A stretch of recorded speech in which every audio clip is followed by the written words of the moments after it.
Good afternoon, and I would like to thank the organizer, EU-PolarNet, European Polar Board and IceArc, to kindly invite me to give this short talk about the scenarios for Arctic change and global consequences in 10 minutes. These days we are playing dashboard. This is one we prepared for the COP21, and you will see that maybe a refined version of this first attempt. It's an ice-centric vision of what's going on in the Arctic, with a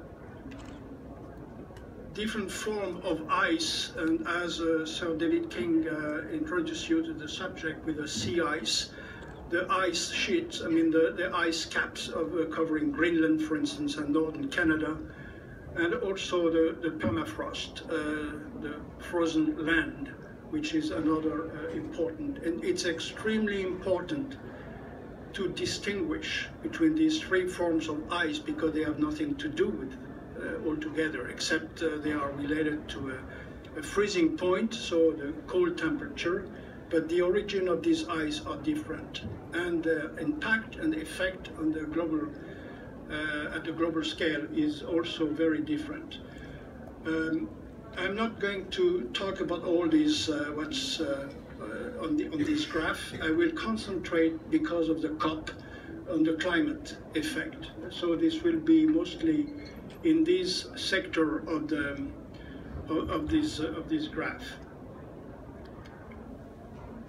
Another dashboard, if you wish, it's the Access, Arctic Climate Change and Impact on Economy and Society. This is an EU project that we just concluded recently, funded by the European Commission, and dealing with the impact of climate change on different human activities like marine transportation, fisheries, resource extractions, and also in the scope of the governance, since the Arctic is governed in very different ways as the Antarctic is. So most of the result, some of the result I'm going to show are coming from this recent project. IceArc is in some ways a continuation of Access. Just to put this in the context, you have seen this graph many times. This is the models, projections from the IPCC, and showing different scenarios. The extreme scenarios with business as usual, emission of carbon dioxide in particular, to a high rate, and more moderate scenario, so-called RCP 2.6, leading to two different situations as far as the global temperature is concerned. The upper part is 4 degrees or above. The lower part is the 2 degrees, which is what is the big deal of this conference these days.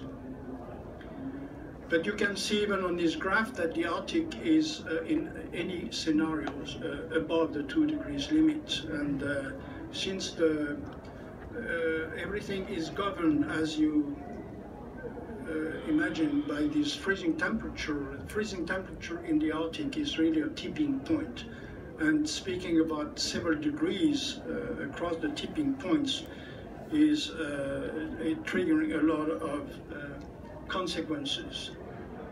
One consequences concern these mineral resources, hydrocarbons. We know that there are a lot of resources already. Some of them are exploited in the Yamal Peninsula on the land. There are others which are well known, like Stockman in the central Barents Sea. At the beginning of Access, we were planning to have some kind of direct actions with Stockman, but Stockman was closed because for economical reasons. But this gave you an idea of these resources, which are far significant and maybe of importance in on a planet where the growing population is going to increase by 3 billion more by the end of this century, as demographers are saying. It's interesting to see that most of these resources are located in regions where the sea ice tends to retreat.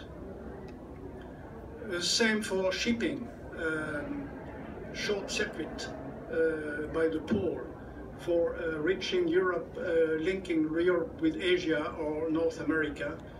So there are different routes, in particular the Northern Sea route, number 1 on this graphic, north of Siberia, which is open quite a significant time every year, not all the year, but some in summer in particular. There are a lot to say about these opportunities, if we may say so, that I don't have time to comment, but maybe if you have questions about it, we will try to answer. But we are far from situations